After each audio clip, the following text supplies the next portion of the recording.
네, 안녕하십니까. 아시아문화원장 이기표입니다. 오늘 온라인과 오프라인으로 진행되는 포럼 개최를 축하드리며 아시아문화원을 대표해서 오늘 행사에 참여해 주신 모든 분들께 환영의 인사를 드립니다. 먼저 코로나 팬데믹으로 인한 행사 취소 이기에도 끝까지 함께해 주신 대만 C랩의 샹량라이 대표이사님과 관계자분들께 진심으로 다시 한번 감사의 말씀을 드립니다. 아울러 어려운 시기임에도 본 포럼에 참석하시어서 지혜를 나누어 주신 국내외 발제자와 토론자분들께도 진심으로 감사의 말씀을 드립니다. 올해로 10번째를 맞이한 ACC 창작공간 네트워크 포럼은 그간 아시아 각국의 창작 공간들과의 협력을 통해 당대 문화예술의 담론에 대해 공론의 장을 형성하는 기능을 해왔습니다. 특히나 오늘 개최되는 포럼은 이 포럼 10년 역사상 처음으로 대만 C랩과 공동 주최를 통해서 온라인으로 개최되기에 더욱 뜻깊습니다. 존경하는 내외 귀빈 여러분, 지금 전 세계는 코로나 바이러스의 세계적 대유행이라는 21세기 유례없는 재난 상황에 놓여 있습니다. 우리가 마주한 이 세계적 사건은 전 세계 여러 방면에 영향을 끼치고 있고 이는 문화예술도 마찬가지입니다. 봉쇄 중심의 방역 정책으로 인해서 전 세계 많은 문화예술 기관들이 휴관과 개관을 반복하고 계획되어 있던 대부분의 문화예술 행사들이 취소되거나 축소되었습니다. 이 과정에서 예술 생태계가 무너지고 많은 창작 공간들이 문을 닫게 되었으며 예술인들이 한계에 마주해 있는 상황입니다. 그러나 예술은 늘 위기 속에서 창조되고 가치를 더합니다. 전 세계 예술인들은 이러한 현실에 안주하지 않고 활발히 대안을 찾아 나가고 있습니다. 오늘 포럼에서는 아시아 창작 공간들의 이러한 대안적 움직임에 주목하고 예술이 가지고 있는 회복 탄력성에 대해서 이야기하고자 합니다. 아무쪼록 2020 ACC 창작공간 네트워크 포럼이 우리 모두에게 영감을 줄 수 있는 매우 생산적인 토론을 이끌어내고 포스트 코로나 시대 문화예술이 나아갈 방향을 제시해 줄 수 있는 소중한 기회가 되기를 바랍니다. 감사합니다. Dear friends and colleagues, good morning. It is my great honor to represent Taiwan Contemporary Culture Lab to welcome you joining the 2020 Annual Conference of Asia Art Space Network. This year, the whole world has been confronting with severe hazards and challenges caused by global pandemic. We hope the epidemic slowdown will bring back the revival of energy in the world. As the co-organizer of AASN annual event, we are pleased to work with Asia Cultural Center to facilitate the annual conference. Both CLAB and ACC-ACI are public institutions with the same mission to support arts and cultural development. CLAB aims to promote cultural innovation and to increase public engagement in cultural affairs. Since its inception in 2018, CLAB has been supporting arts and cultural innovation, experimentation, exhibition performances, learning and research programs. We highly recognize the vision of AASN to build up a strong network among Asian art spaces and institutions, and we look forward to its flourishing into solid collaboration and partnership. Due to the global pandemic, the 2020 AASN Annual Conference is taking place through live broadcast with concept of resilience and art. CLAB and ACC-ACI joining invite opinion leaders from Asia-Pacific area to exchange experiences, to share proactive strategies, to evaluate the impact, and to predict the future of art world and cultural ecology. In light of this, we propose Resilient Art, Asian art space revival movement in the post-pandemic era as the subject theme of 2020 AASN Annual Conference. On behalf of CLAB, I welcome the participation from colleagues in this event, and I look forward to the future collaboration with all of you. Best wishes from Taipei, and thank you.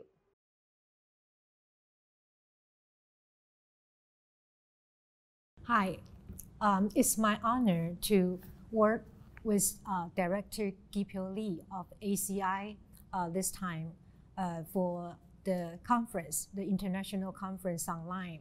And it's also my privilege to share with you the practice of CLAB during this pandemic era. Since human civilization entering the 21st century, we have been facing a new age full of challenges. In addition to the drastic social, political, and economic changes, the strike back of the nature has issued a serious warning and threat to the survival of all human beings. Since the outbreak of COVID-19 earlier this year, the pandemic has not slowed down its pace. Currently, over 41 million people are infected, with over 1 million deaths. Billions of people are in lockdown or fighting the pandemic on the front line. This March, World Health Organization made an official announcement labeling COVID-19 as a global pandemic. Until today, quarantine, lockdown, stoppage, and mitigation seems to be the most common terms for our daily life. Most arts and cultural venues announced around the world, like museums and theaters, are temporarily shut down. Live activities, including exhibitions, performances, seminars, and international travels, have been reduced, postponed, or canceled. As uncertainties cast over the operation and development of arts and cultural environments, on April 15, the World Art Day, Director General of UNESCO, Ms. Audrey Azoulay, reiterated in her speech that during the most difficult time, art has the power of comforting people, as well as the proactive function to unite, to connect, and to heal. In order to highlight the resilience and energy of art, UNESCO simultaneously launched the ResiliArt movement. This movement brought together renowned artists and professionals from around the world, mobilizing collective intelligence for resilience of art, drawing attention to the need in this time of crisis, and addressing important issues of cultural equality and access for art to all. Compared to the devastation of the pandemic around the world, Taiwanese government has implemented effective policy to control the spread and to minimize the impact on people's daily life. Until now, the government has yet to impose lockdown in any region or cities. Arts organizations in Taiwan have not been shut down so far. Nevertheless, many activities were canceled, reduced, or postponed. Our professionals are encouraged to further refine their work or respond to the crisis. Facing the impact of COVID-19 on the industry, Ministry of Culture in Taiwan has proposed a pandemic prevention policy and relief plans for individual and group art practitioners. These include subsidy for art production and operational losses, the issue of art fund coupon to encourage cultural consumption and to stimulate the industry, to organize large-scale creative events. So in the slides, you see two of our ministers. That will be the Minister of Culture and our digital minister. They come to a press conference and to promote the art relief plan. The minister and ministry hopes to minimize the impact of the pandemic and to support the stable development of art ecology. In the meantime, arts and cultural institutions also implemented new ways of engagement, hoping to offer safe and uninterrupted arts activities to the public. So in the following, I would like to introduce the practice of CLAB. And before we go into this, I would like to play a very short video introducing CLAB.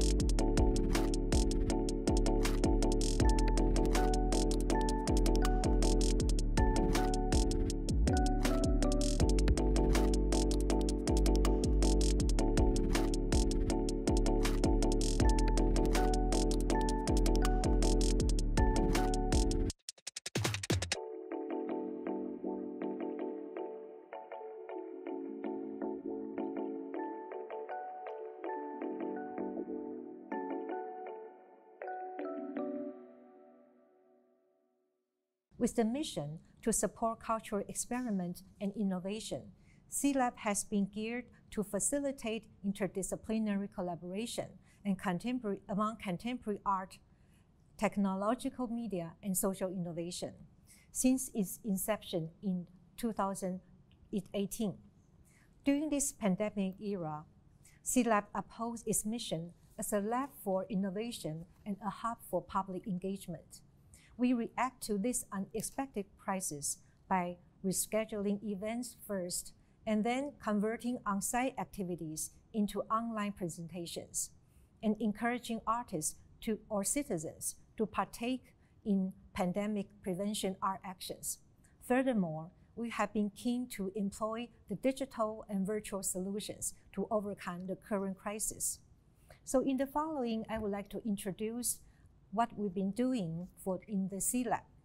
The first will be the multiple channel presentation of online on-site exhibitions and performances. As a platform for artistic creation and presentation, C-Lab supports artists to propose site-specific projects and organize art festival every year. During the pandemic, as the public gathering is not encouraged, many live events have been switched to online streaming format. In this April, we invite artist Yao Ruizhong to present recent new production in his solo show, The Republic of Cynics. This exhibition, as you see, is dealing with the topics about arts and politics, and also showing the artist's reflection on national identity and national legitimacy.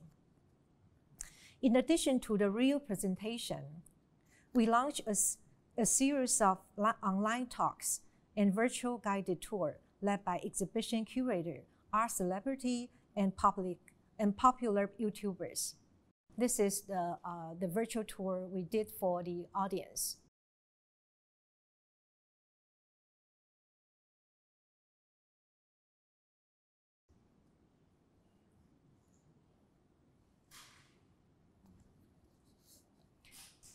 And in addition to this visual art exhibition, in this August, C-Lab opened its annual summer festival, Play Arts, as planned, and made use of both online and offline channels to showcase diverse events of performances, broadcasts, and workshop. As we see on the screen, the Summer Festival Play Arts has been one of our featured activities in C-Lab.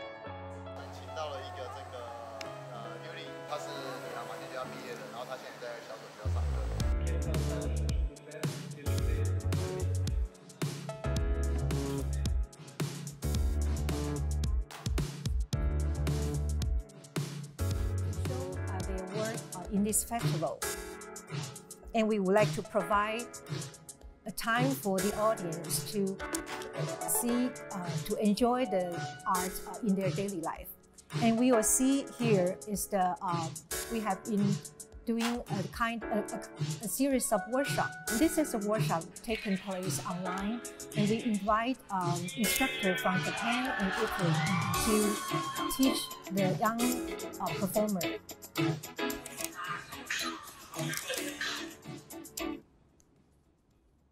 The site of C-Lab was previously the Industrial Research Institute during the Japanese colonial period and the Air Force headquarters after the war. This May, after more than 50 years isolation from the public, the tall wall encircling the site were taken down. C-Lab is now transforming to an open civil space and cultural park. With the pandemic gradually coming under control, we kept a close watch on the latest contemporary life for the right timing to open up the site. We commissioned artist A.G. Jian to produce a new light sculpture and performance to jumpstart art revitalization and public participation in the post-pandemic age. It became one of the large outdoor events in Taiwan to relaunch cultural activities. And this new event perfectly incorporates the live streaming pandemic information with historical context of the site. It successfully attracted many citizens to enjoy the outdoor audiovisual festival in a safe environment. And so we'll see a short documentary video introducing this event. So in this event, we try to keep the capacity of participants to under 5,000, and all the audience have to be there, and before they entering into the site, they need to take their body temperature and they need to do their hand sterilization and wearing facial masks.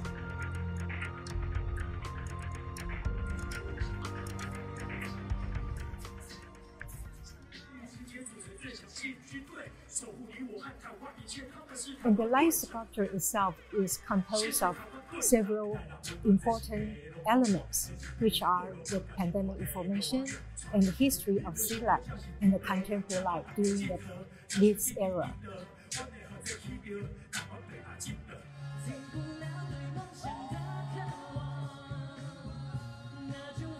We also invite artists from contemporary jazz players and also some a cappella singers to perform on the site.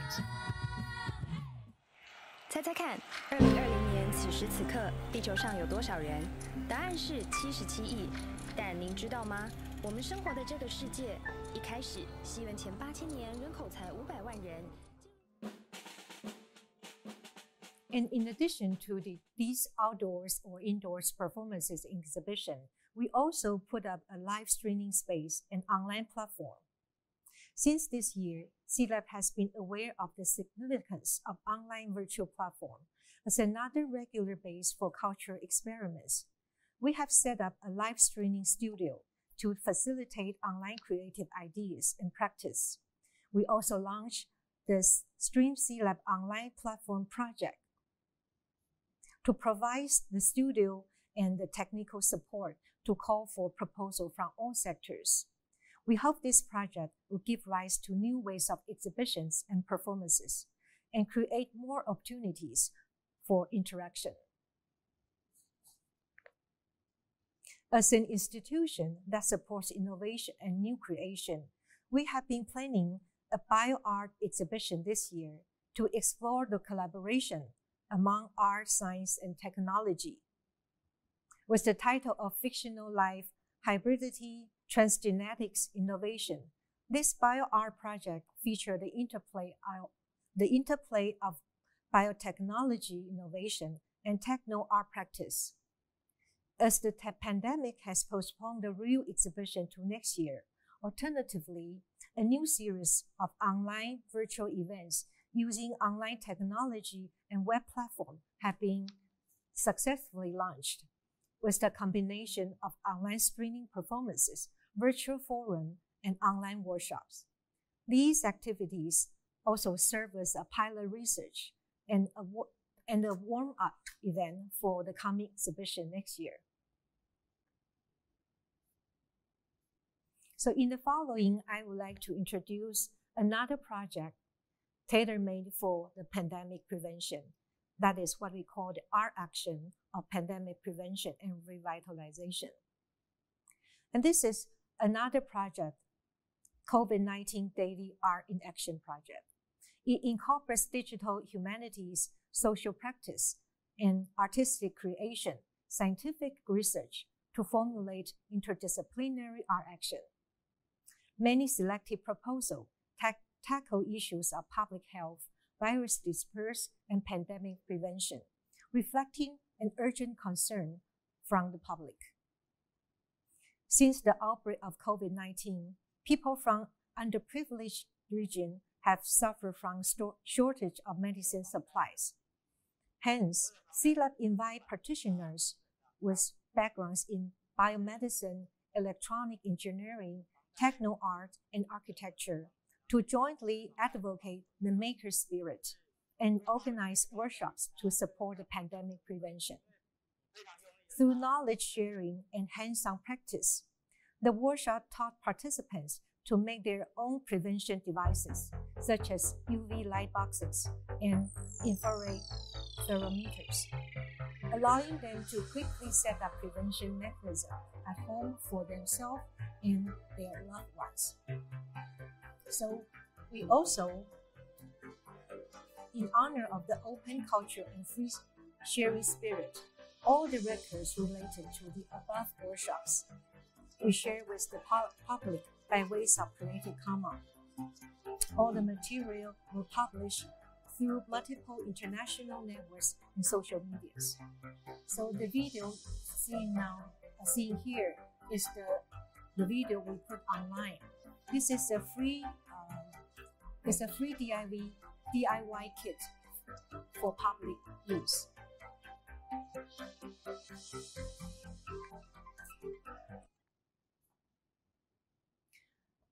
So how does CLAB reflect on this pandemic? Is pandemic a crisis or opportunity? The global outbreak of COVID-19 has devastated the world for over 9 months now. Not only is it a malicious challenge to human survival, it also reshuffled the value of existence. During this period, many discussions focus on the impact of abnormal reality caused by the pandemic. As CLAB is a fairly new art institution, the outbreak of pandemic reminds us to reconsider our infrastructure building and future master planning. We regard the digital transformation as a way to enhance institutional capability and to create and creative production, public service. Since the beginning of this century, technological invention have been trying to break through the limitation of human body and proactively exploring the perception of the tangible self in the virtual digital world.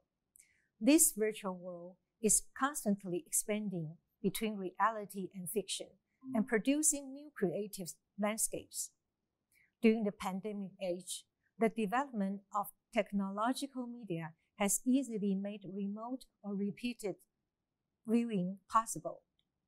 Given so many online digital programs are implemented, we have been thinking, if the digital and online platforms become the major means, how will the new applications of media and technical tools inspire new creation production, broaden the communication channels, or develop new interactive experiences? Will our experience achieve a new breakthrough? When it comes to creative production, how would the value of art be redefined, the meaning of art be transformed or be altered? How would digital and online work respond to the common questions, such as the disappearance of artistic aura, the rupture of on-site context, or the singularity of art be replaced by the commonality of representation? What creative format or innovative breakthrough would be achieved by this new viewing model?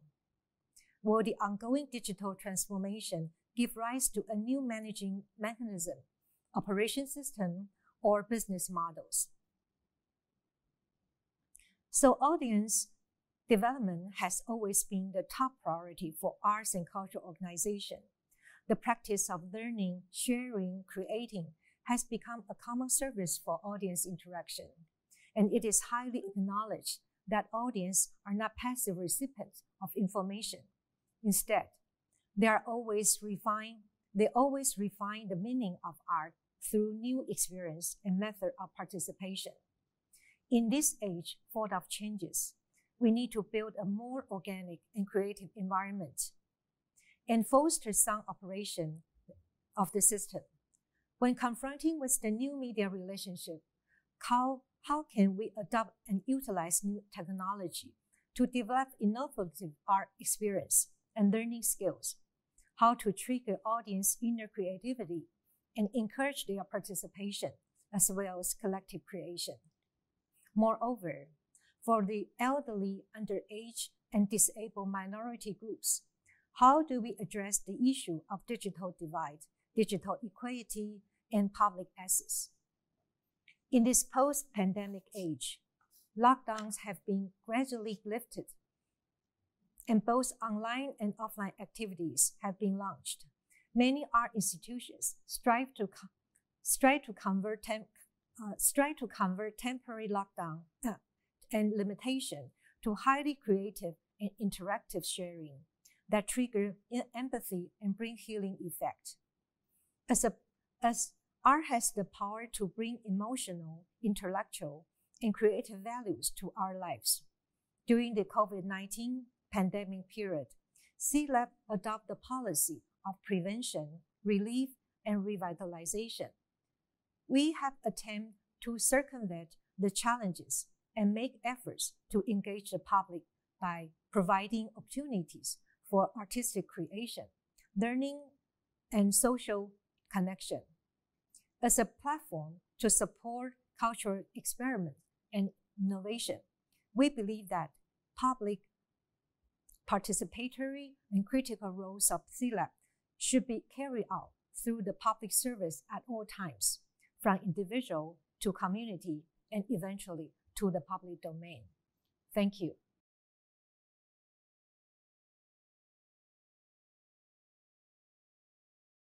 Hi, morning again, everyone. This is River Ling, and followed by the keynote speech offered by Shanglin Lai, the Executive Director of Taiwan Contemporary Culture Lab. In this conference, in collaboration with AASN, now we are going to have a section of panel discussion. In this panel discussion, I will be your moderator today. And today we have a very amazing composition of panel members from museum and theater sectors. And let me introduce all of them to all of you around the world. So we have Emily Sexton, the Artistic Director from Art House Melbourne. Hi, Emily. And we have Eriko Kimura, the Curator of Yokohama Museum of Art and also the Curatorial Head of Yokohama Triennial. Hello, Eriko-san. Hi. Well, she will come back. Hello, Eriko. And we have Russell Storer, the Director of Curatorial and Collection at National Gallery, Singapore. Hello, Russell. Hi. And we have Ki Hong Lau, the Head of Theater Performing Arts at West Kowloon Cultural District in Hong Kong. Hi, everyone.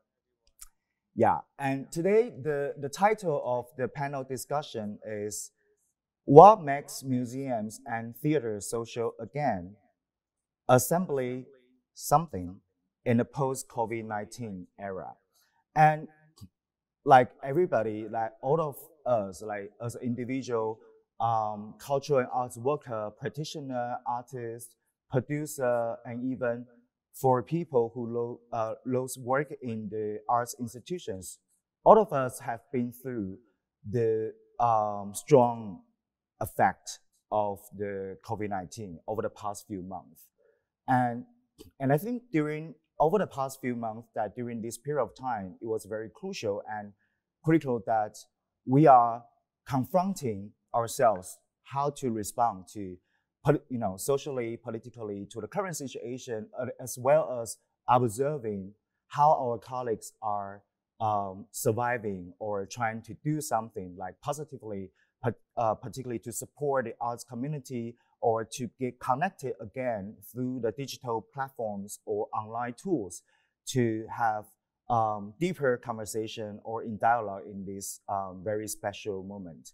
And today, I have felt that very interestingly, it will be very interesting that people, cultural leaders from the arts institution, particularly cross the boundaries and disciplines, can come together, sharing each of our different experiences, as well as the methodology or even philosophy towards the medium of arts, and also the liveliness of bodies, and also the solidarity of so-called Asian connection together. And so at the very beginning, I would like to invite each of our panel members to share what's your situation. How about Ki Hong? Sure. Yes. Could you take over? Yeah. Let me text her at the same time. Sure, sure. Hi everyone. Good morning. Here from Hong Kong.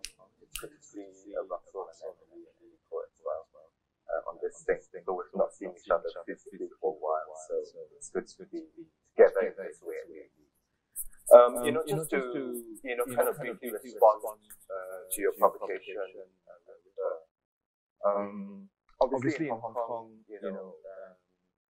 we also have to see where we are right now in the context of what has been happening in the last year. So COVID-19, of course, started in the beginning of the year for us here in Hong Kong. But this came on the back of almost half a year of demonstrations and protests on the streets. So in that situation, we have been in sort of crisis management since then. And of course, the COVID-19 impact has really also forced us into really rethinking what is all possible. Maybe we don't share the slides quite yet. Slides 先拿掉。 what I want to say is that obviously, like for us, under COVID-19, we have been closed for pretty much of the year in 2020. So since January, mostly been closed our theatres. And we already have 2 theatres up and running, which is the City Centre and East Bay, and of course the Art. But because under COVID-19 regulations, we had to remain closed, and we had a small window in July where we opened for 2 weeks, and then we had to be closed again. But now we've reopened our theatres for the rest of the spaces in Hong Kong since the 1st of October, and already we're hearing that the 4th wave is kind of lurking around the corner. So we're trying to assess, how best to keep going as much as possible. But what I really wanted to say is that under this kind of situation, especially with us in the performing arts where we do the live performance, of course the question of fiscal assembly becomes very much challenged. So of course many of us, like my colleagues around the world and elsewhere, have also been doing a lot of unproducing, dealing with postponement, cancellations, all of that, and especially when like myself, I belong to a large institution, this sometimes it's kind of a super stressful situation. But I take a lot of comfort in many ways on the ability to, or at least we're asked to slow down. Not just us as curators within institutions, but also together with artists in the city. We have been given the moment to slow down, and this is asymptomatic of, I think, how we operate anyway. So this slowing down has also given us the time and space to really reimagine and rethink, what would live performance look like in the future. And so my mind and my practice has quickly led me into thinking around speculative futures. So rather than trying to address, how can we go back to some version of normality, when we reopen again, when people can travel again. So all of that is not going to go away anytime soon. And so it is required really us to be quite sharp in really trying to imagine, given this context, what would it look like? So of course, in the initial days, when everybody had to be in lockdown, I was literally working from home for, I think, in total, probably I would say about 5 months, which is kind of ridiculous. And I'm sure, like Emily in Melbourne can attest to the impact on your own mental health. Having been cooped up in your own room day in, day out. And so one of the things we wanted to kind of deal with is this kind of emotional and psychological kind of context about everybody's mental health. And like you say, how do we address and manifest and articulate some sense of solidarity? And now you can show the slide. And so we embarked on I think a project that was also born out of, I think, artists reflecting on what has been going on with them and the impact to their work. And so, when our theatres were closed, when under our regulations we are not allowed to receive live audiences, we could manage to at least still use our spaces for the private activities, so stuff that we can work with artists without a live audience. And so I just wanted to highlight one project, and one of this projects was imagined together with Hong Kong director Edward Lam. And he's someone that we've been working with in the last 3-4 years, essentially to kind of rethink a lot about the space of theatre, and around thinking how do we remake live performance. And so one of the proposals is to invite other actors in the city who, of course, like everybody else, have lost work, have stopped performing. And so we wanted to gather like 30 actors to come inside this theatre, this empty theatre, to kind of reflect where they are right now, and what does live performance and theatre mean for them. And so what resulted is a series of very short films by each of the actors, encountering and literally facing an empty auditorium. And of course the lens was all shot from their back. That means you look at the back but not their faces, which usually actors are kind of used to. So essentially audiences online viewing the films were invited really to also encounter this particular moment. You can go on to the next slide. Next one. So with these 30 actors, there are also actors that at work, well, about 95% of them he has never worked with. So it also allowed some way of building a rebuilding community, if you will. So these performers come from various backgrounds, from film to TV to stage, and to contemporary performance. And essentially, it's also to give them a moment that we can be together again, even in this strange times. And so when we released these series of films at the beginning of August, it also spoke to many people around the world, because they also articulated a lot of what we were feeling right now. And actually, sometime in August, we were planning to do some version of an open house to slowly receive audiences back again, to get people's bodies reused to, being with each other. And of course, we had to shut down. So that program went out the window. Yeah. And maybe I wouldn't go and play the film, because I want to give other people more time, and you can go online. If you search empty theatre, free space, you will find our YouTube channel, and then you can view the films on your own. But I want to quickly go on essentially about this context of speculating futures, because I think and this we've talked about quite a bit, of the limitations of the digital. Obviously, we're so not satisfied, especially with live performance, about the lack of audience agency, the lack of, I think, tactility. I think, there is no kind of bodily connection even between performers and audience, and also between audiences. Mm-hmm. And so this has led me to really start to explore and investigate,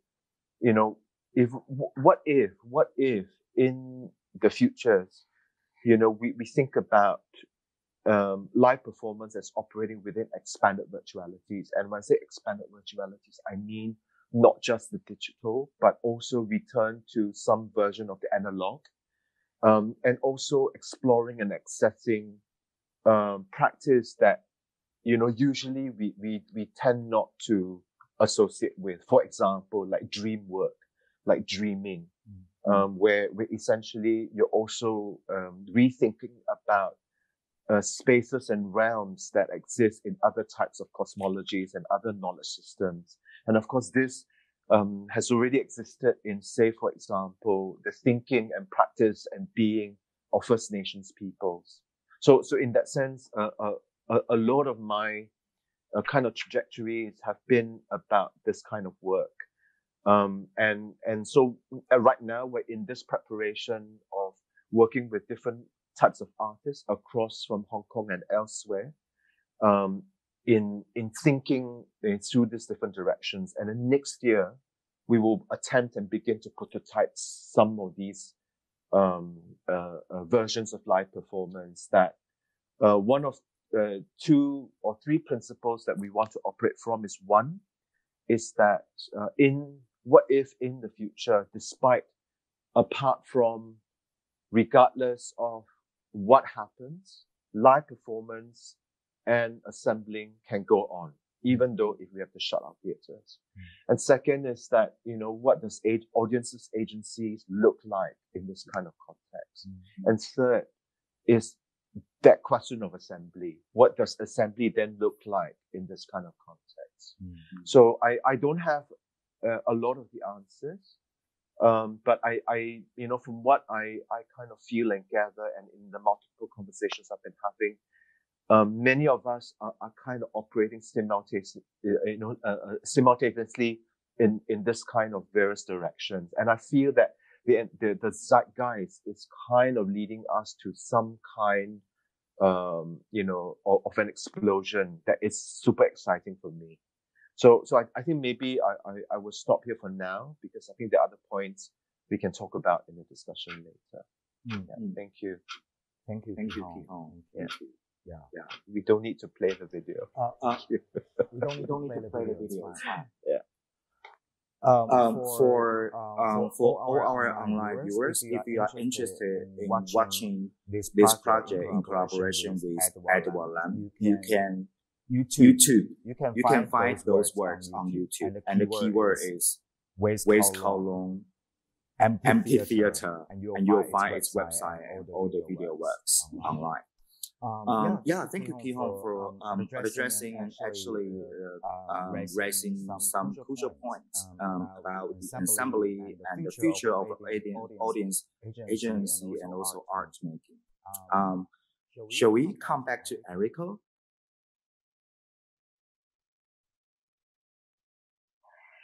Sorry for captivating, and I think this time it will be fine. Yes, you look better.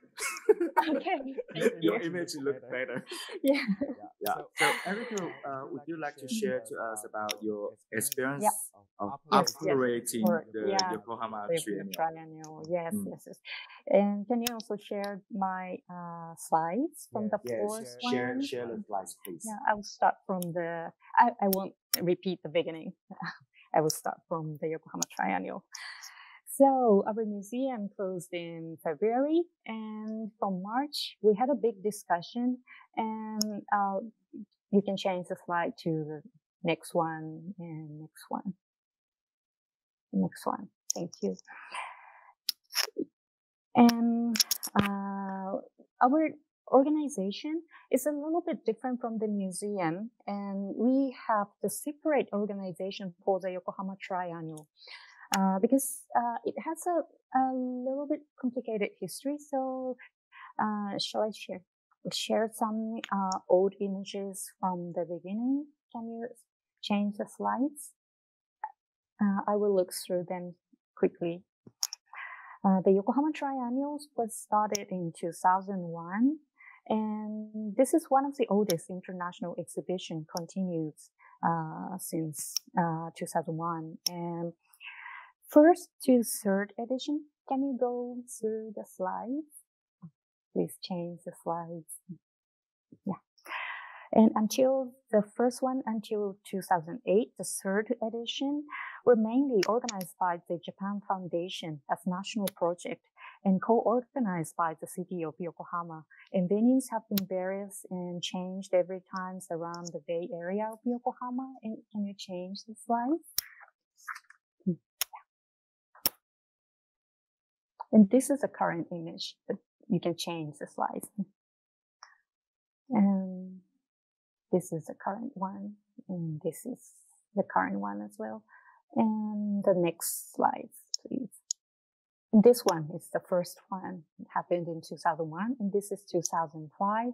You can change and change, please. We did at the warehouse, and this is third one. And we also use a different warehouse and also use outside venues inside the city. And please change the slide.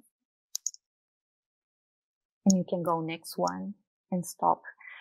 And since 2011, the Yokohama Museum of Art became the main venue of Yokohama Triennial, and the museum finally joined the organizers of Yokohama Triennial. And it became kind of a museum-based exhibitions, which is a bit similar to Taipei Biennial or Singapore Biennial.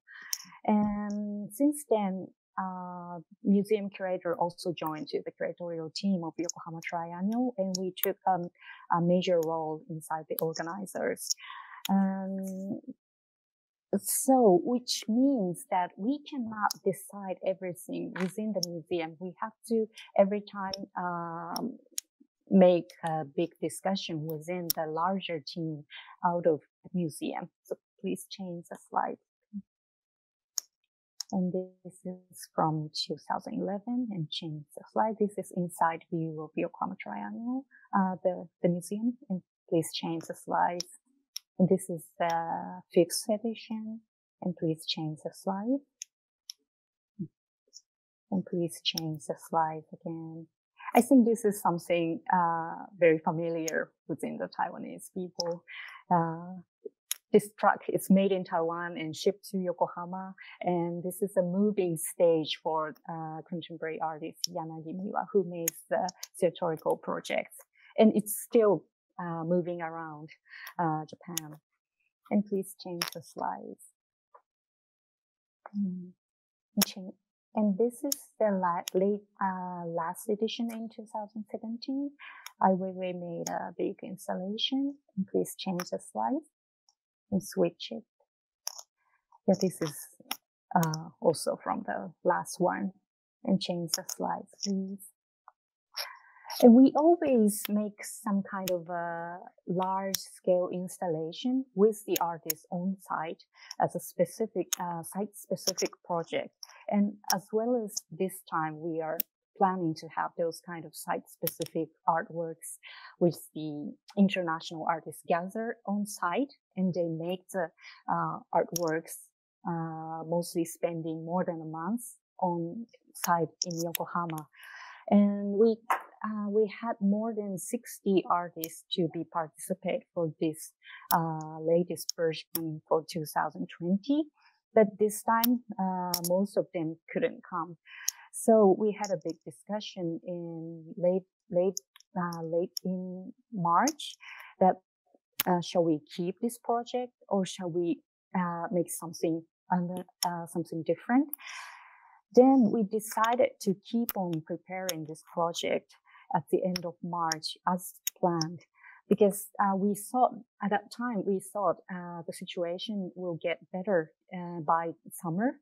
So and we also asked many of our collaborators to the logistic company or the fabricators whether they can make to ship the work from outside of Japan, or whether they can fabricate the walls, temporary walls, or make some installation inside the space. And they said the logistics are moving and fabrication is fine, and only the people cannot travel. So we decide to keep on doing this project. And please change the slides.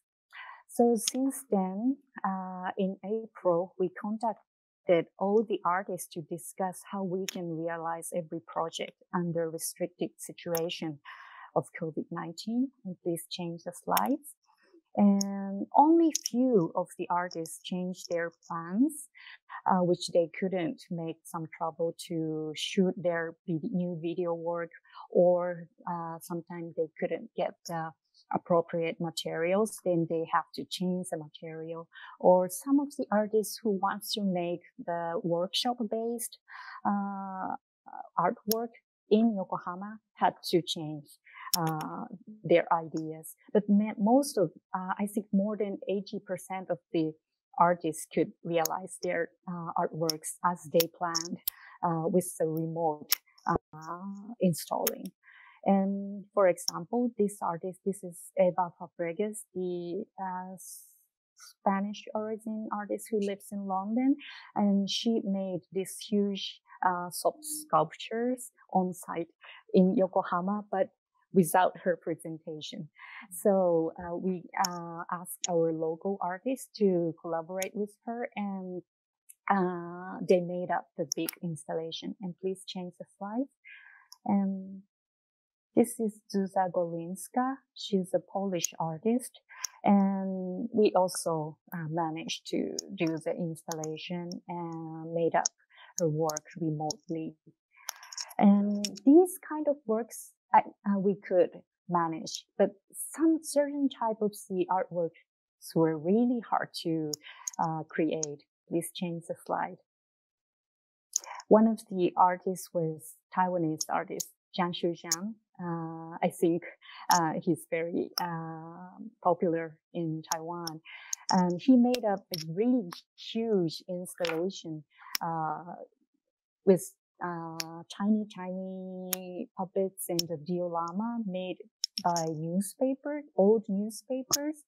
And usually he made up a really huge installation using this, covering all the space inside the gallery.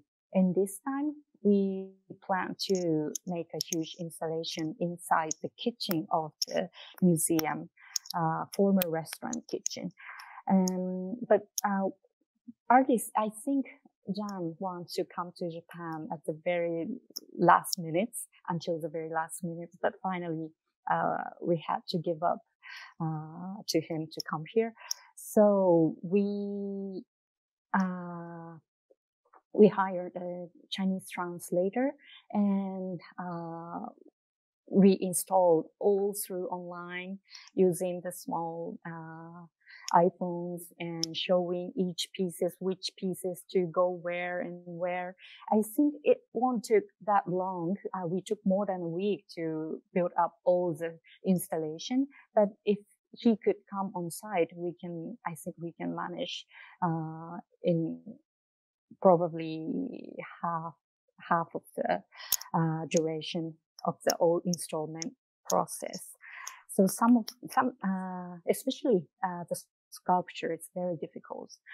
But of course, we could invite some of the artists who lives inside Japan. Please change the slides. There were more than 10 artists who lives in Japan, and not only Japanese, but also some of the foreign-oriented artists.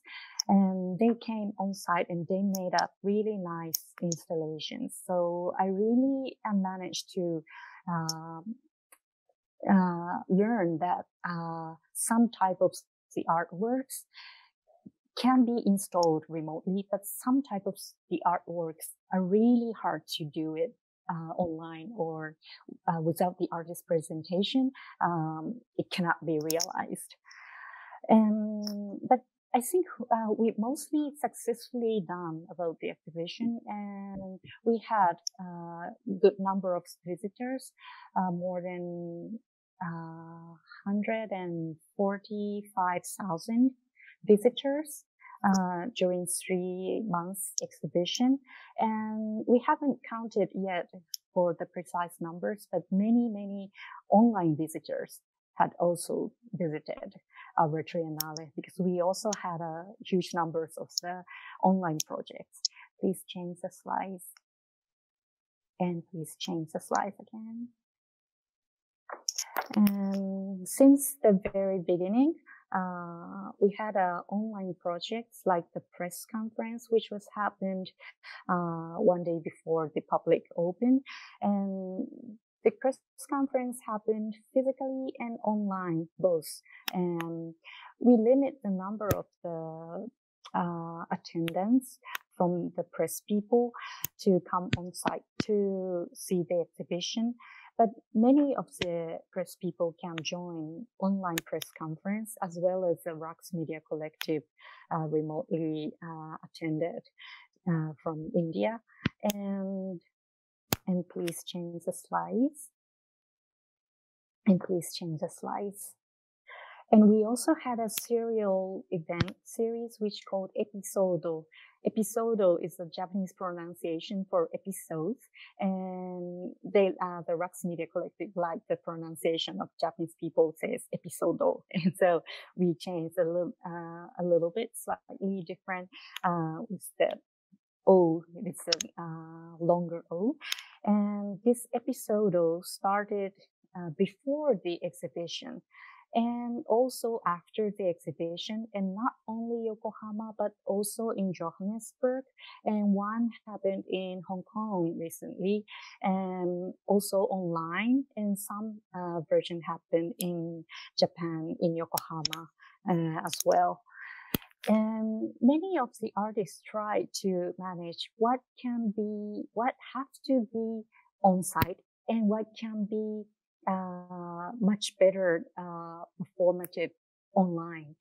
So I'm showing the two examples. One is this Iwai Masaru's, the Japanese artist project. He made a workshop-based artwork.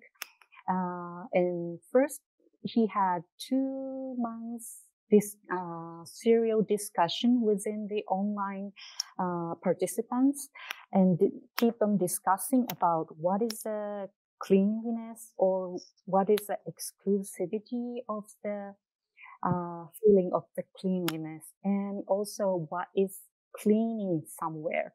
And because he had been attending to clean the Fukushima nuclear power plant since 2011 as part of his artistic activity. So he had a very thoughtful mind about what is a cleanliness or what is cleaning, the act of cleaning. And so he wants to share his idea within the ordinary people, how we can manage our idea among around cleaning something. And so after long discussion, he made up his own mask made with the paper bag. And he also sent out the paper bag to the participants of the discussions. And those participants also made their own masks. And then they made a performance outside on the street to clean. And the artist also came on site to the museum, and he cleaned up the museum during the exhibition period is happening. And he also streamed online. So he wanted to spread all his activities to the on street and on site, both to the closed people and both to the open public.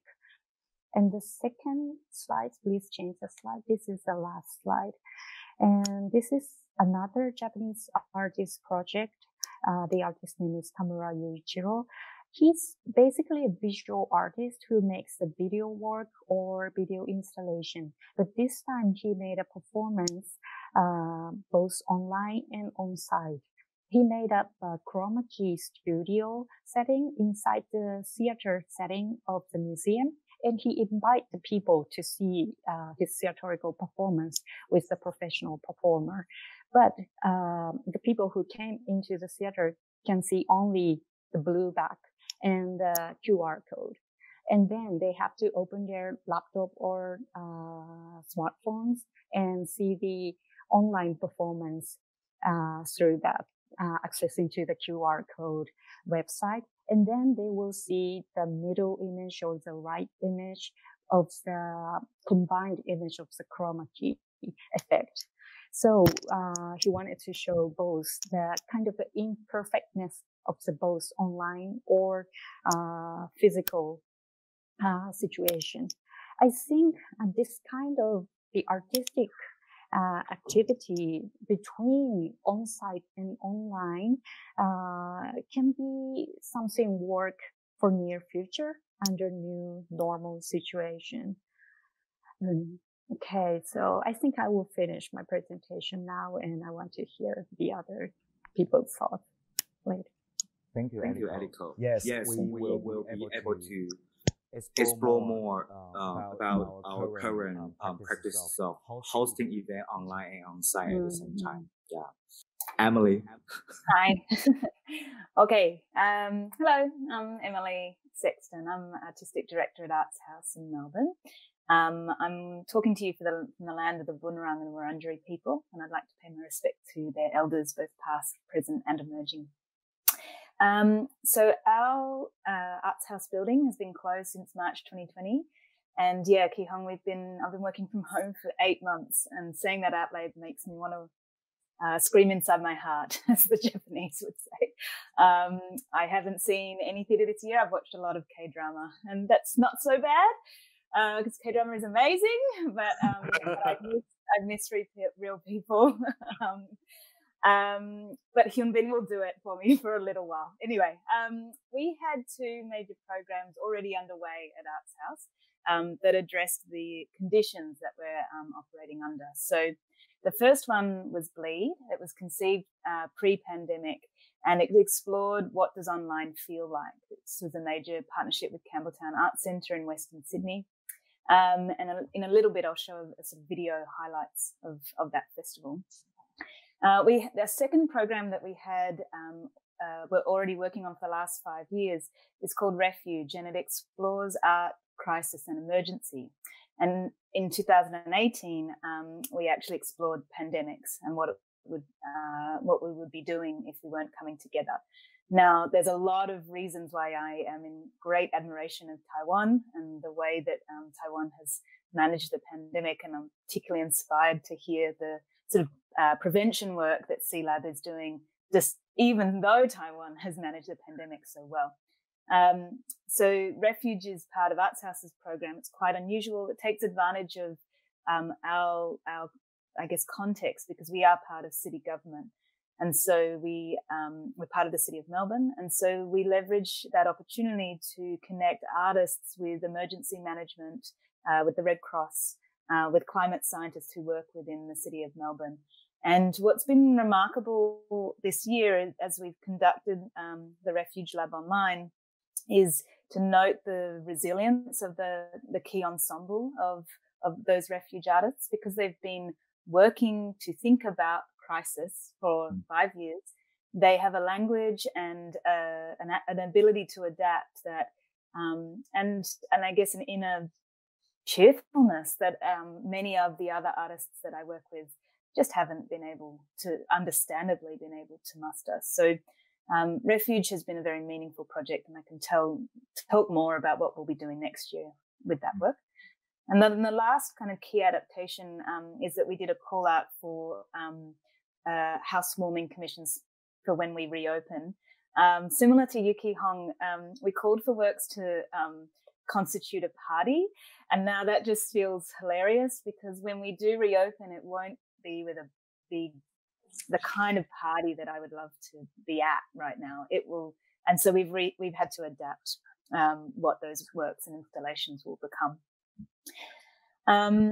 Since Bleed closed, it was a 10-week festival at the end of August. We've been conceiving and consulting on a new program for the next 2 years. And this will explore artists to think about ideas of place in a changed city.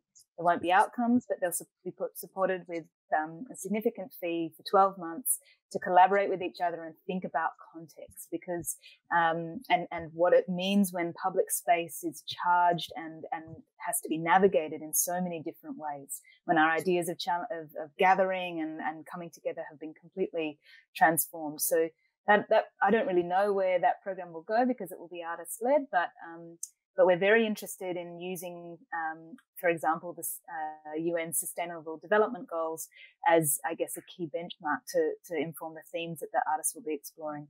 And also to, again, use that context that I was describing to really put artists at the table in the conversations about what cities are to become. Because, the City of Melbourne is doing a hell of a lot of work in that space at the moment, but I don't see artists being involved in a significant way in those discussions. And they have so much to offer because they are people who are very used to operating with uncertainty and to being in an uncertain state of mind for an extended period. So that program we will announce in the coming weeks. When we think about 2021, and it is, what's the word?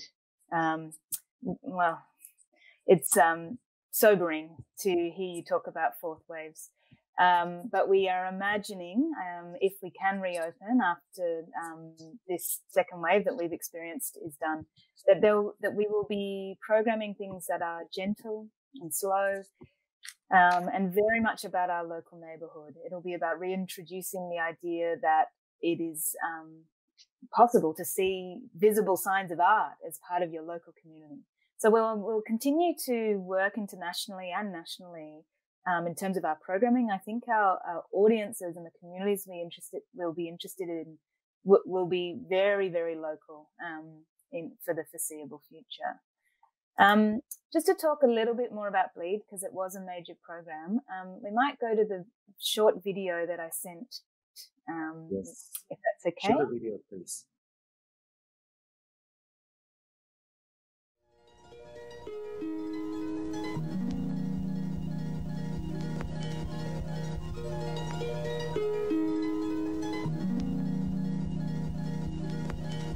Welcome to ResiliArt. How are you? How are you breathing? Where are you? Whose country are you on? Breathe into the nature around you. You're welcome here. I've been waiting for you, waiting to shake you out. I am the expanding river. I am tropical rain. I am the haze of rainbow light. And so are you. Are you ready to expand? You ready to go higher? You ready to breathe deep? Let's go, my darling.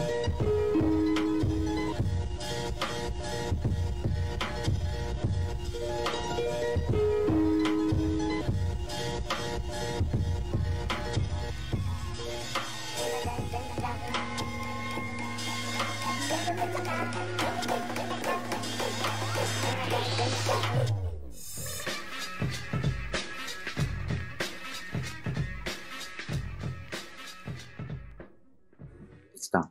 Thank you.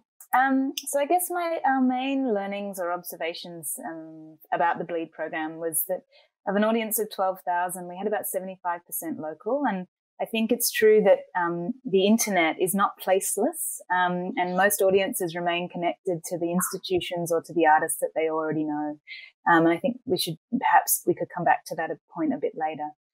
For us, daytime programming was a lot more successful online than it would be if we were to be doing it in our venue. So that's an interesting learning for us going forward. I think while it was a really long time to be in delivery mode for our, to be doing a festival for 10 weeks felt long, but actually that distributed programming worked well for us, that longer duration, because the idea of critical mass and kind of doing a lot of things just really didn't sit well with the very busy kinds of brains that we've all got in 2020. So we're also applying that lesson and thinking to our future program. We've always worked to that kind of critical mass of festivals, and we're thinking about longer forms, more like 3-month exhibitions or biennales, where that consistent programming creates a presence in people's lives in an ongoing way. we learned a lot about what we really mean by live online, because live means, as you know, as we know, it can mean misconnections and dodgy internet, really compromising, I guess, the artistic production levels. So we thought a lot more about live as being a sort of noted presence of others, a co-presence, live meaning a layering of experiences, so that there was a chat as well as the talking, as well as watching. So, and some degree of agency in how you were viewing things was felt like liveness.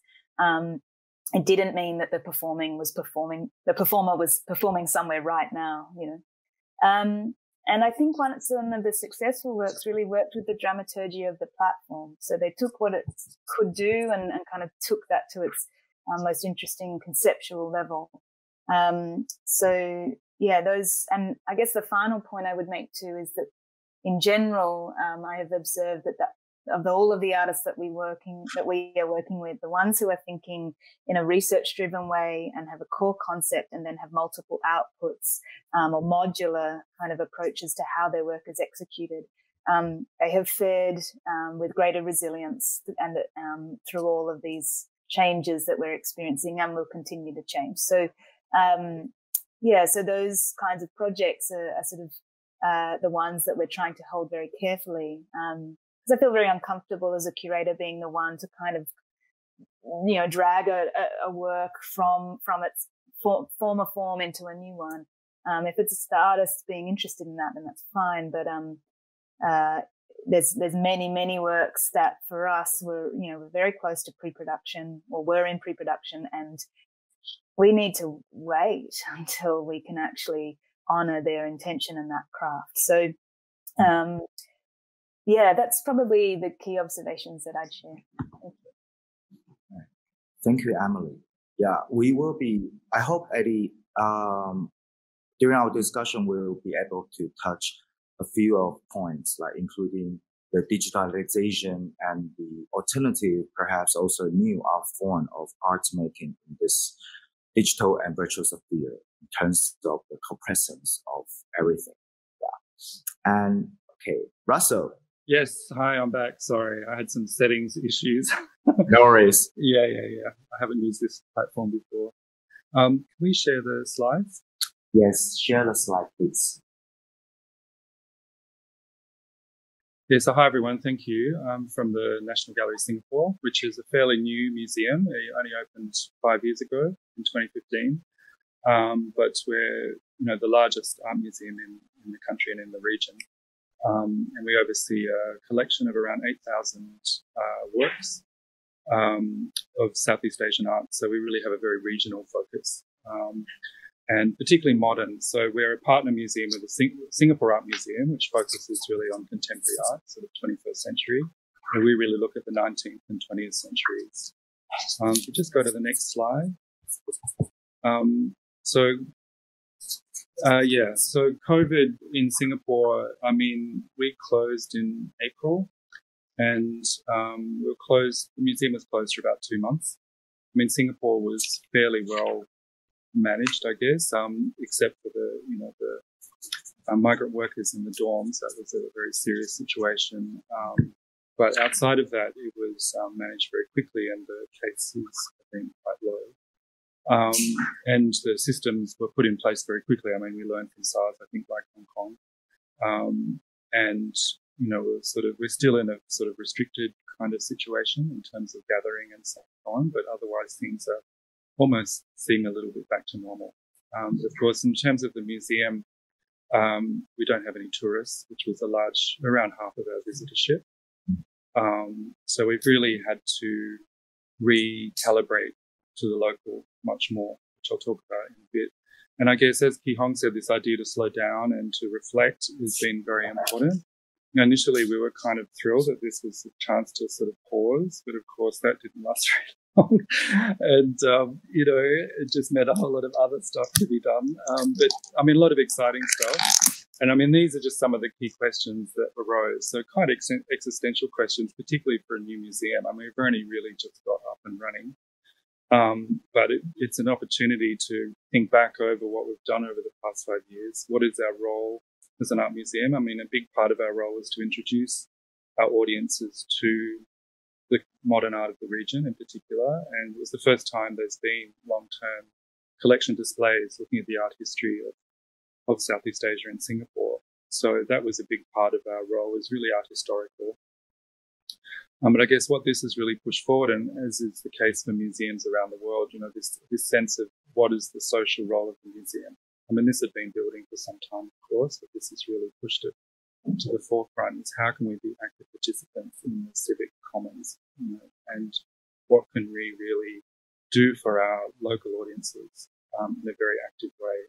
What's important to people, what do they need, what can art and art museums do. So it's meant a reflection on who our audiences are, both physically and digitally, I guess. And, how, of course, the logistical side of how we work, I think everyone understands that, not being able to travel. And, so we did have to cancel 2 major international exhibitions this year. And of course, through all that, how do you support your staff, who are working from home, who are perhaps isolated? How do you manage work-life balance when they're not leaving their house? They can, so these are also big challenges, which I think everyone is dealing with in different ways. But there was also what we can learn and keep, from this situation. What are some of the learnings and some of the new ways of working that we can hold on to, and what are some of the things that we can leave behind? So I guess maybe we can talk about this more in the conversation. So just go to the next slide. So I guess the first aspect that we had to really think very quickly about was the digital. How do we translate what we do into a digital platform? And initially there was a sense that this could be translated fairly fast, but of course that's not really the case. There's a lot of capacity building to be done, and obviously producing content. I mean, there's a lot of existing content that had to be refitted, but then how do you produce new content that's at the quality of your physical projects?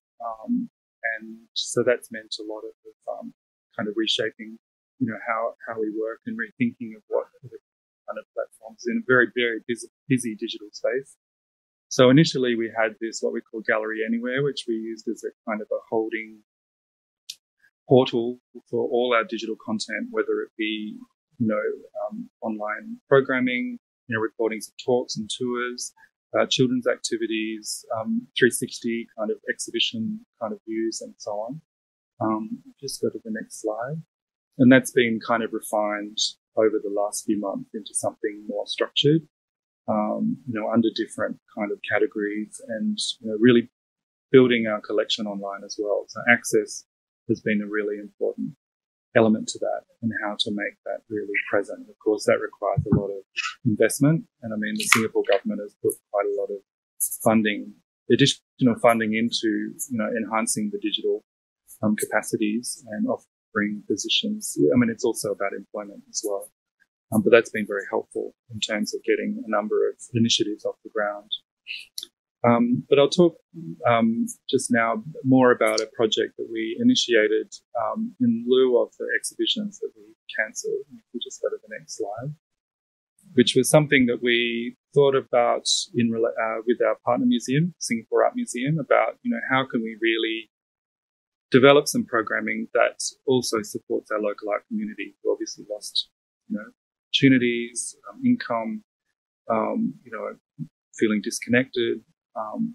So we reached out to all the arts organisations in the city that we could think of and invited them to be a part of this. And we've called it Proposals for Novel Ways of Being, sort of playing off the novel coronavirus, but also, of course, this idea of new ways of living and thinking. And so we got pretty good response. So this was in around May. We started sort of devising this structure, and we wanted to keep it very open, but also have a few basic principles. So to invite independent curators who are also, needing support, who could each invite, up to around 10 artists, local artists, to participate. And there was a fee structure also. So some projects, like the National Museum project, is entirely online, whereas we produced a physical exhibition. So I was going to show some pictures of that. And Singapore Art Museum also, which is currently under renovation, so they worked with one of our spaces as well. So we've got two complementary physical exhibitions side by side, each with around 10 artists, and inviting young independent curators to produce a project. So I think River sent a provocation about, or think about slow curating, but this was lightning speed curating. This was pulled together in about 3 months, which is unprecedented, but everyone kind of really came to the party. And, the curators came up with really thoughtful ideas as a reflection on, what we're going through, what artists are thinking right now. And it is really a very young generation, artists born in the 90s and so on. So who've never shown in the gallery before, who've maybe felt very distant from the institution. And so it's really opened us up in a sense to them and then to us to really have an engagement and to think about what are the sort of issues that artists are facing today. And so there's no pictures. I can, okay. I had for very nice your pictures. information, your slide is still on another channel of YouTube. So online viewers can see that. Right, and now right. people are seeing the image of an exercise of meaning in a glitch season. Okay, great. Okay. So that was the gallery's exhibition. So we invited a young curator, Shahida Iskandar, to put together an exhibition. And thank you. Wonderful. We just go to the next slide. So her title is very descriptive. I mean, this idea of how do you find meaning in this moment of the glitch? And as we've seen today, there's many glitches. So how does, what can we find in these disruptions, and so the new things that can emerge out of that?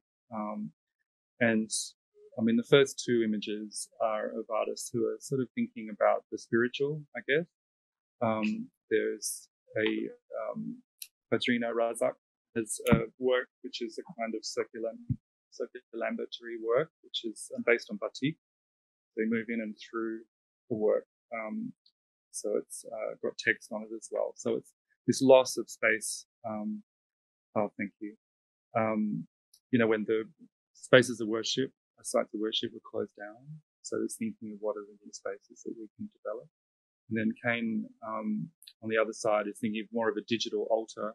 So it's quite a psychedelic, neo-psychedelic kind of work in a way, which sort of mashes together a number of different kind of riffs on spirituality, which sort of reflects the very multi-faith aspect of Singapore. Just go to the next slide. And artists are also thinking about consumerism, consumption, new technologies and their obsolescence. So the work on the left by Clara Lim was sort of looking at National, which is that old Japanese white goods brand that her mother used to have at National's microwaves. And it became sort of bought out by Panasonic in the early 2000s. So she sort of mashed together a number of old commercials, which are very much about consumption.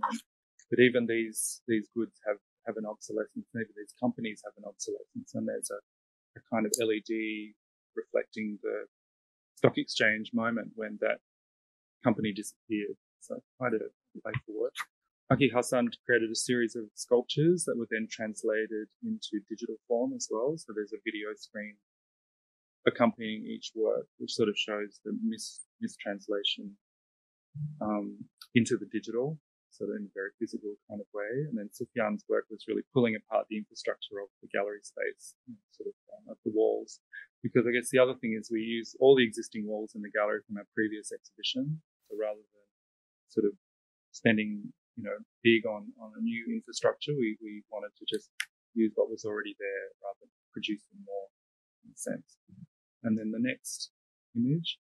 On the left is a new commission. So I guess another of the big questions that's emerged in this time is about representation, about equality. And, Black Lives Matter has had a huge impact on museums around the world. And artists here are also responding to those questions as well. So Nora Leah is an artist who works with performance. and she developed a kind of riff off the painting in the background, which is in our collection called National Language Class. It's a work from the 50s showing Chinese students learning to speak Malay. And she worked with a number of performers who are Malay, Indian, and non-binary as well. And they're sort of performing and sort of referencing a text by Raffles about the Malay, which is quite a disparaging kind of colonial text about the characteristics of the Malay race. And then Priya on the right has created a kind of avatar which sort of looks at the sort of new ways of thinking about the brown body within the digital space. So it's a very beautiful and very kind of powerful work in that sense. And then just I'll just very quickly just mention the other exhibition, which is the partner exhibition by Singapore Art Museum, just called Time Passes, which references a passage in Virginia Woolf's To the Lighthouse, which is a chapter of about 20 pages that covers several decades. And it's this passing of time in a very compressed way. So a wonderful metaphor for what we're going through. And just go to the next slide. Just finish on this one. And the theme behind this exhibition was this idea of care, which I think is a term that's really come forward in this past 6 months. So a number of works reflect this idea of intimacy, care, of work left, where the captions apologize, but it's a series of those of snails. And we have these very large tropical snails in Singapore, which often get squashed. So she goes around and moves them out of harm's way. So it's this very beautiful, sort of sensitive project, and also that sense of interaction with nature. And then Diva's work in the center is based on a Reiki studio, so this idea of touch and energy and connection. And then the work on the right, Diana Rahim, looks at what she calls hostile architecture, which are these sort of interventions into public spaces, block intimacy, so the barriers and that are put through public space, sort of control.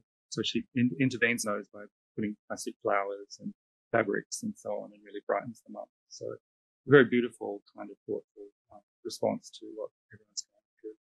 So I'll just finish there. Thank you. Thank you, Russell.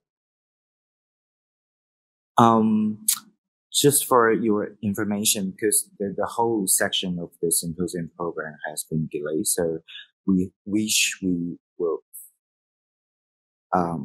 wrap up and end this discussion by 1 p.m. Taiwan time. So that will be 2 p.m. Japan time and 4 p.m. Melbourne time. I hope it's fine for you if you need to run to your next online event. I need to leave a bit earlier because I go on to another one at 1 o'clock. So right, sure. Yeah. Well, I guess there are many points to. Okay, noted. So I guess there are many points that we could explore further. So maybe I would just ask a general big question, and I think that will be already enough to explore that. Since each of your sector has been experiencing all this, contradiction, or no matter it's force or being treated as opportunities to get reconnected with other sectors and artists and the community and the audiences, how would each of you imagine for the next maybe 2 to 3 years in the post-pandemic era? Where are we going, and how your curatorial practice or strategy of institutions will respond or imagine the future? You can talk about exhibition making, you can talk about art making, you could talk about the policy or the strategy of public program and education, where whatever points or layers you would like to explore. Ki Hong? I mean, for me personally, I don't think there's a post-pandemic world. Because, I think for already a long time now, I've kind of accepted that, that there is no such thing as going back to any kind of normality that we know. And in fact, I think a lot of what all of us have shared today, I don't think it's just necessarily an ad hoc response to the pandemic situation. I think more importantly, it has brought us into a sharper focus as to what kinds of futures we want to be part of, and what kind of practices that actually addresses these kinds of futures. I think we're all fully aware that in the arts, the level of precarity in wherever we are, is something we don't want to go back to. Yeah, I think it's important, as institutions, we have to really, really understand, these particular issues. And so for me, it's also a lot about reimagining resources and what is the power relationships between, say, curators, artists, audiences, and the institution. And I think in the next 2 to 3 years, it is really, really super important to kind of, as Emily says, to always center the art and artists in a context of radical care. Because I think more and more, we have to understand that, the lives of beings, and I don't just say human beings, the lives of many, many types of beings, across species. It is also a responsibility, to be in this context, to kind of reshape what kind of futures, that I think at least will give us a completely new way of doing things. So I think the different experiments that we've all been engaging in are clues towards that. So I think it is also, in the 2 to 3 years, it's about, to continue experimenting, to continue accessing different types of knowledge systems, and thinking not just within the art world, but many other types of disciplines, to even communities, that we want to bring everybody to the same table. Yeah, that we are kind of working together to rebuild, how we want to be together.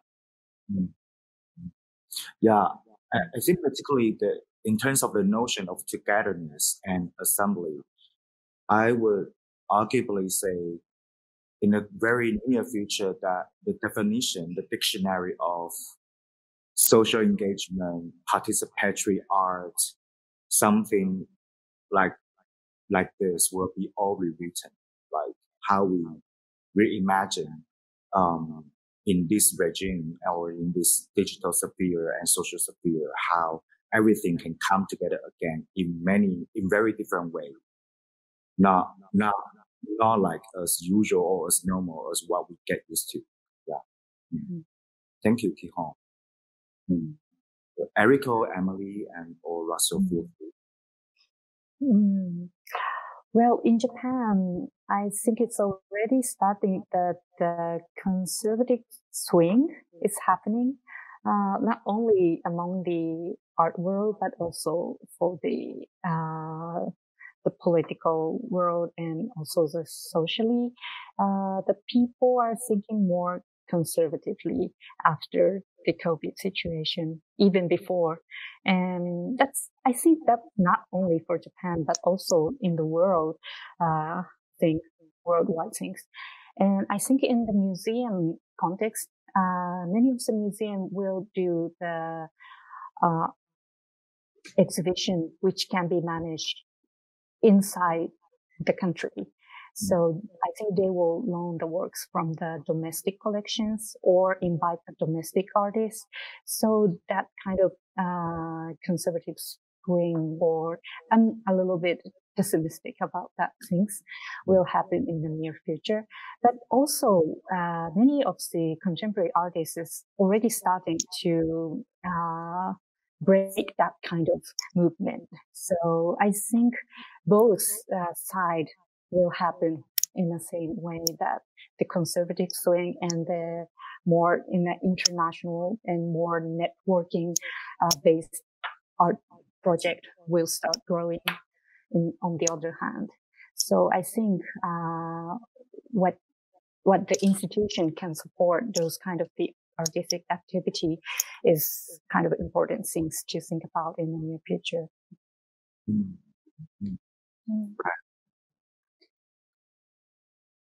Yeah, I'm curious as well about that changing role of institutions that you've both mentioned, and I think for us, I think the critical note is not that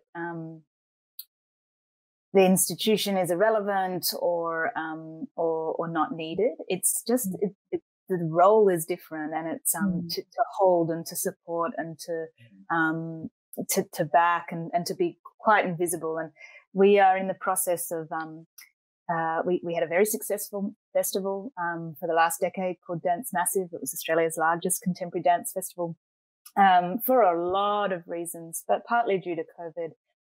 We won't be able to do it in March 2021. We're just taking the opportunity to think afresh and ask the sector what they actually want out of a festival for dance in Melbourne.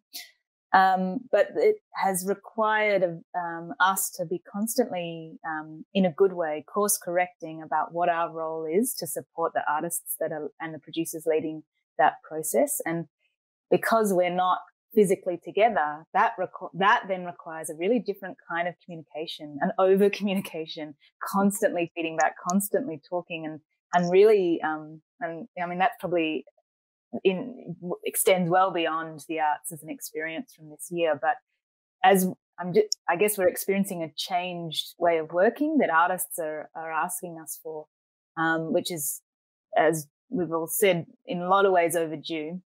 But it also requires this heavy amounts of feedback from all parties about what that actually looks like, because I don't think, well, everybody has different opinions, and that's as it should be, but it's not that the institutions, some people would say burn it all to the ground, and that's valid, but others would, I think we also need to be able to find those opportunities within the institution for intersectional thinking, for malleability. And they're not easy, but it's been a fascinating time for figuring out where those spaces actually are, where the water can run around the rocks. And yeah, I mean, Melbourne has been undergoing something quite different from the rest of our country. And as hard as it has been, I do think we are in the best position to actually undergo some change, because we're not rushing back into what was before. We've been forced to think deeply about what else. And it is time, as we're all saying, for the else. So, yeah, it's hard to say that I'm grateful. I don't think I am, but I think it's the right work. Yeah.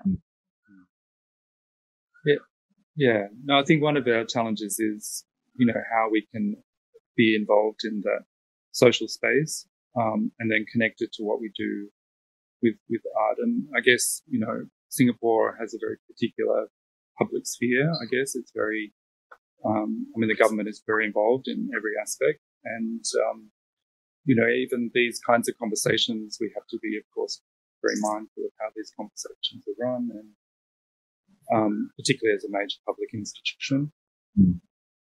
There's a willingness to open on one hand, but there's an anxiety about what that could unleash on the other. So it's a very interesting moment, a sort of balancing act, I guess, between what, particularly younger generation, as I just showed with the artists, are really pushing for more discussions around, social justice and equality and so on. Whereas, so I think for us, this is the best way to do that is through the work of artists and through the concerns they have. And we had last year a major exhibition on artisan society in Asia from the kind of 60s to the 90s, called Awakenings, which also came to Japan, and which was a fantastic, very political exhibition, but it was sort of distanced by history. And one thing perhaps we would have done differently now is how to really connect that more closely to the present, and how we can use that to have much more engaged conversations about what's going on in the world right now. It didn't just happen 30, 40, 50 years ago, but and obviously they have impacts on today, but what are the current issues that can really be brought out through the works that we're showing, even if they're, historical works. So this is a really interesting kind of nexus that we're trying to nut out at the moment, is how we can bring those conversations together and use that as a way to open up a space for some really productive and progressive kind of discussions.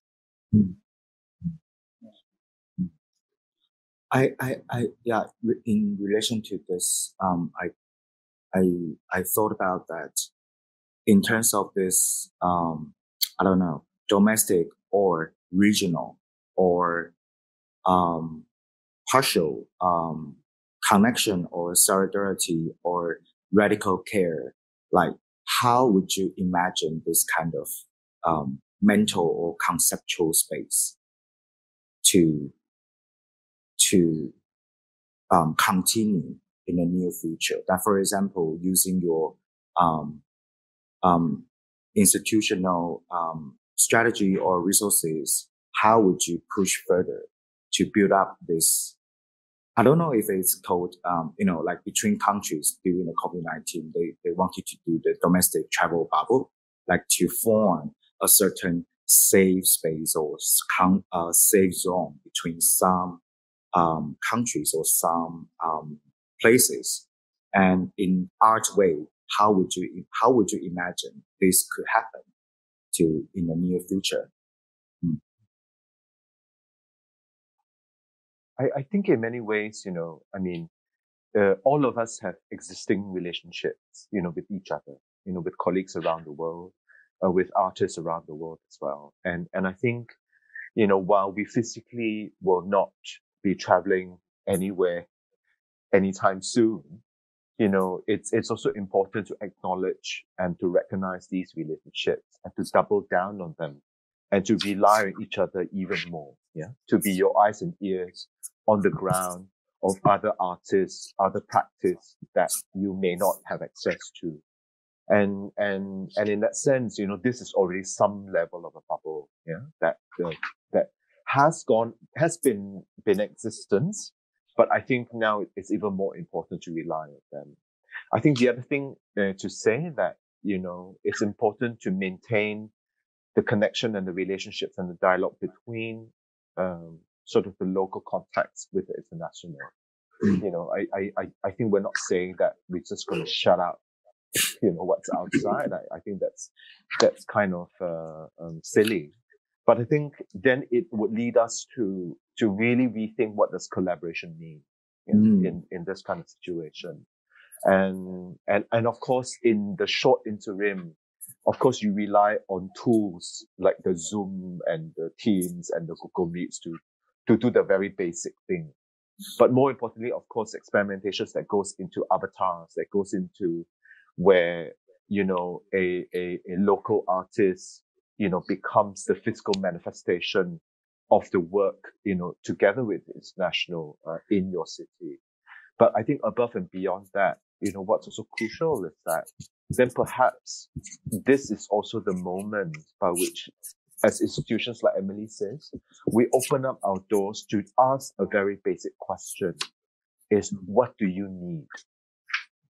We ask our communities, our artists, what do you need? And also perhaps to think about needs that you don't know you need. So it's important to kind of start to operate and think in these ways.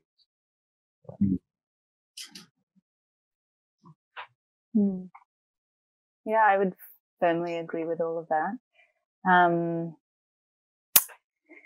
Yes, I think, trying to understand needs when art has I don't know what the language has been like in other countries, but there was a lot of talk about there's a lot of discussion about essential services in our country. That word essential, that happened very early, and it was one of the many new languages that emerged this year. But essential has become the framework by which we understand things, and it's right that as arts practitioners we all have a conflicted relationship with that, I think. The fantasy of the travel bubble persists in Australia. We have one somewhat with New Zealand right now that is one directional and already flawed. I think I'm keen. I agree with you. I'm really keen for us to use our existing relationships, because I feel like artists and arts workers are incredibly networked, densely, amazingly informed about practices happening elsewhere, and that puts us in actually a very powerful position to create better understanding. I know my country travel. I live amongst people who do travel a lot, but it boggles my mind to imagine us isolated and never connecting physically with other countries. I don't see how that's possible at the moment. Even within our country, we are separated.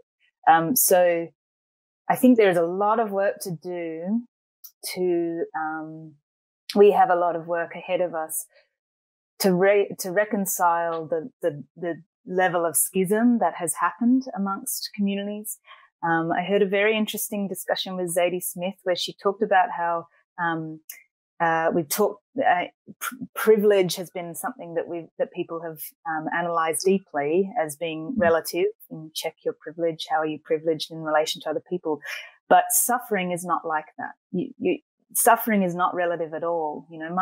The ways in which I'm suffering can't be compared to the ways other people are suffering, and they are all valid. And I think trying to understand, someone else's conditions and state of play in terms of how they are experiencing and suffering in the world right now, that is one of the jobs we have to do. And so much.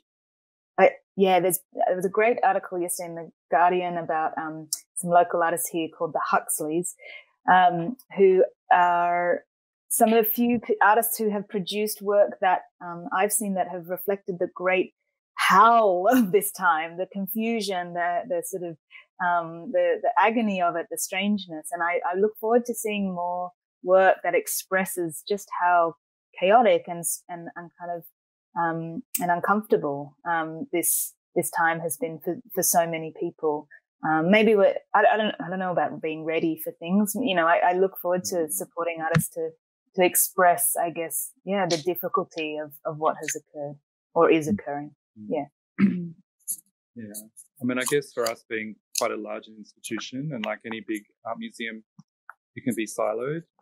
I agree with what everyone said about working externally, but one of the other big aspects is how we work internally and work with each other within the organisation. And that's shifted quite quickly, I think. Obviously isolation physically has put a lot of tensions, to, how we communicate, how we work together. But there's new opportunities to collaborate, not only externally, but also with each other within the organisation, the teams who we may not usually work with.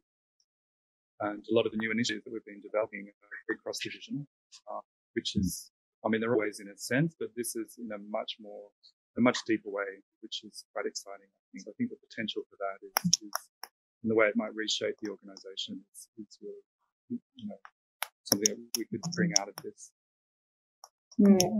I think those partnerships are going to be critical, and it's really interesting to hear about that Singapore-wide partnership that you've been able to broker.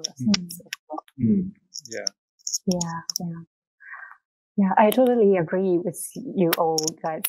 But and from the public museum point of view, I think I totally agree that the artists and curators and all the professionals are really well networked, and we have knowledge to how to connect to the worldwide peoples.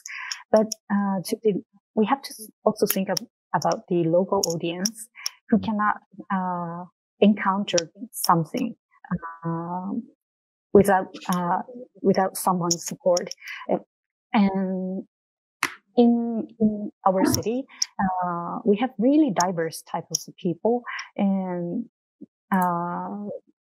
even in a public elementary school, 15 to 20% of the students cannot speak Japanese well. So they are from the different origins. So what we can do is to how we can bring our museum activity to approach all those diverse types of people who lives in Yokohama without physically visiting here. Because we have school visiting programs. Every year we have around 100 school students visit our museum, but we all stopped that program this year. But we gradually restarting those programs, but we are now thinking how we can bring our program to each schools inside the city from next year. And we are also thinking the curator go outside and do some kind of lectures and introduce our collections to the local people who are a little bit hesitating to visit the museum again, or who cannot be able to come to the museums. So I think those kind of different levels of the communication is becoming, again, it's becoming important. Right. Yeah, I mean, this is like very stimulating conversation about how, because I could also sense that how like each of us really approach and we think about this future or formation in a very different way in terms of the media or the field that we are living and making and doing. And at a very, very few minutes before we end up this conversation, we pick up one online viewers question, and please, if you can check the chat room, the question is already here. People feel vulnerable in their life during the pandemic period, relatively feeling very inedible in art world. I wonder if the four panel members can tell us what's the role of the art play at this time. It's a very big question. Yeah, but I think this is a really great moment for, just like the wording that Emily and Ki-hong has said, the radical care and how the institution's role or as an individual human being's role can be conducted in this situation. Would you like to share a little bit?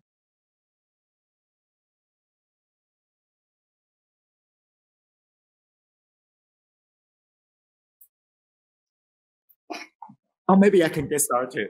I'm happy to start. What is the role of that? Yes. I think it's pretty necessary for us to. River, you're an artist. You're an artist. Yeah. I mean, yes. I guess it's very necessary to escape from the overproducing and overworking situation. And in this way, the essential point is to eat well, sleep well, and do some exercise, because we have been fucking sitting too much every day. My voice is very sore now, for example. Yeah, an artist said to me recently, he's had realized through all of this how much he is basically flora, and that means he needs water, he needs air, he needs sunshine, and he needs to be sort of fed in range of ways. And I thought it stuck with me. That's quite beautiful, and it's a good way to understand your mental health. But the flip side of that is that I have been that cliche. I have made a lot of bread. I have watched, I've done all those things. But I am absolutely sick and tired of tiny pleasures. I did not set out for a life of tiny pleasures. I've had the privilege so far of having a life full of sublime pleasures, and I want to fight for the importance of those. And that is landscape, and that is humanity and community, but it is also art. And so I guess when I think about what the role is to play, part of that is to continue arguing for the role of extreme and big and heart wide open, because it's also about resistance to the way that we are now, however long it lasts, but the resistance to the way that we are now, but becoming sort of settled and ossified inside ourselves, or accepted as the only way to be. So I think art needs to keep us flexible, and give those neural pathways still, new channels to form. That's my stab at that extremely big question. Yeah. Yeah, no, I just want to add to that.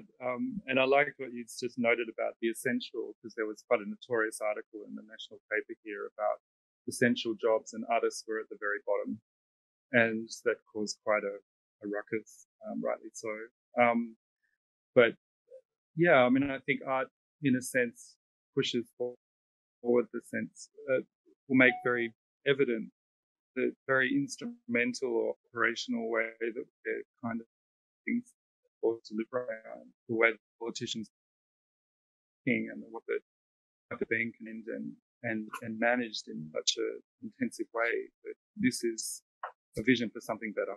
I mean, art is always a vision of the possible, and it's other ways of thinking, other ways of seeing, a new way of being in the world, and that is more than ever fundamental, I think.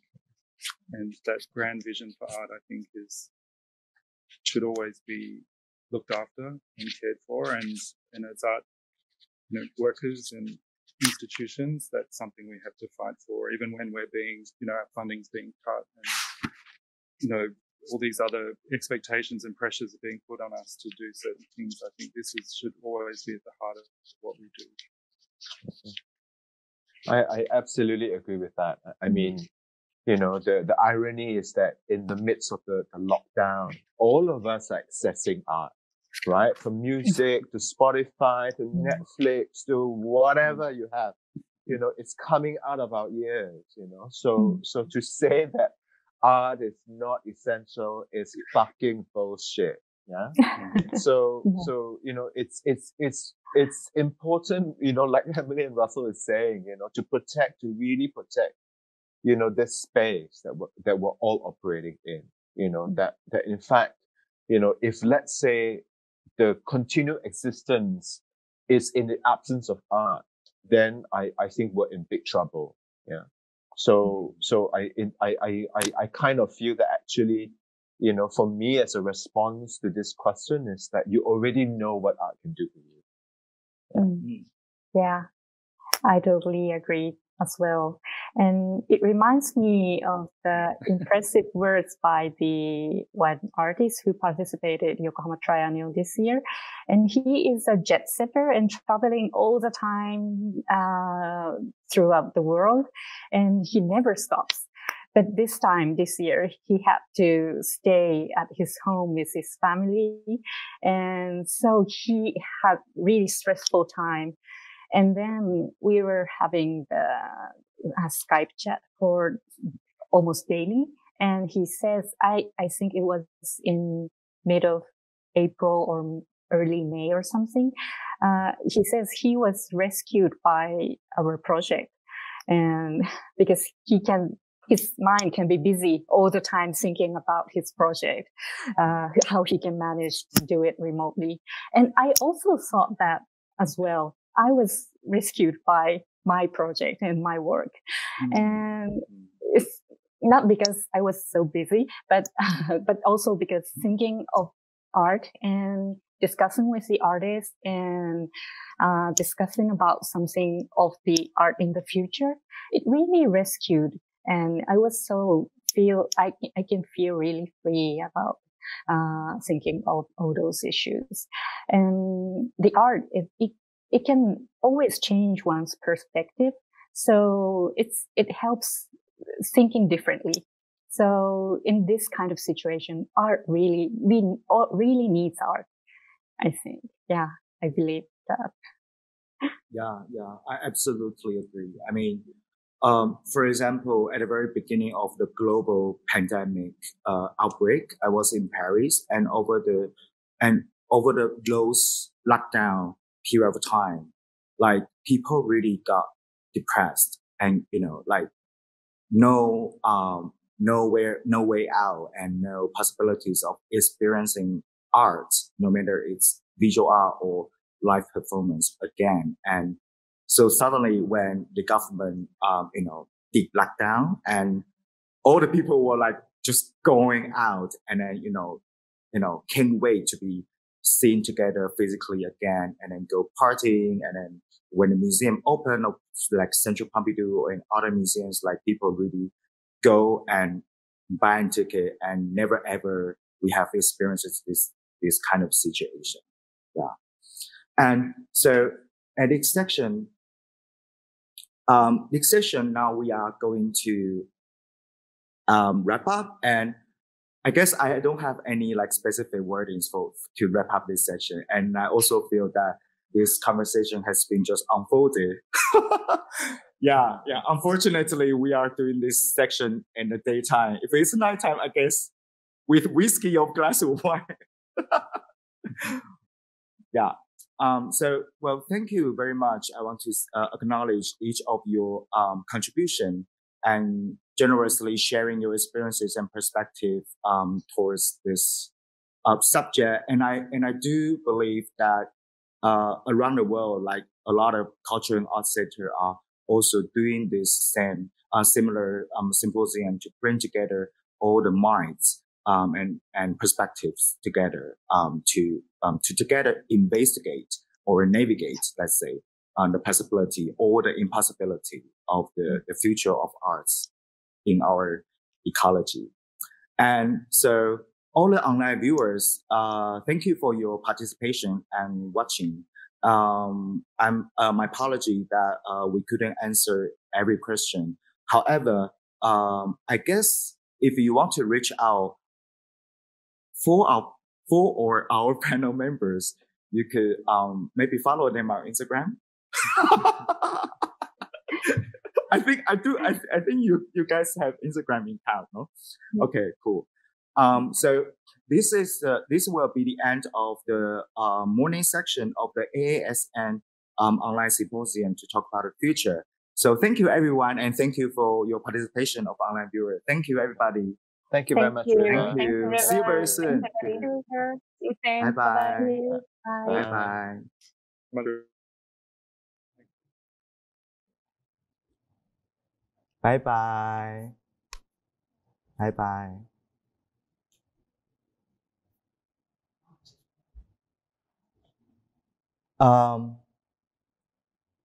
So followed by Zhang Lai, the Executive Director of Taiwan Contemporary Cultural Lab's keynote speech. The section you have experiences is the panel discussion, assembly, museum, and theater sector to talk about how we can go social again for this subject. Hope to see you next time, and the afternoon session will be a Korean keynote speech and panel discussion.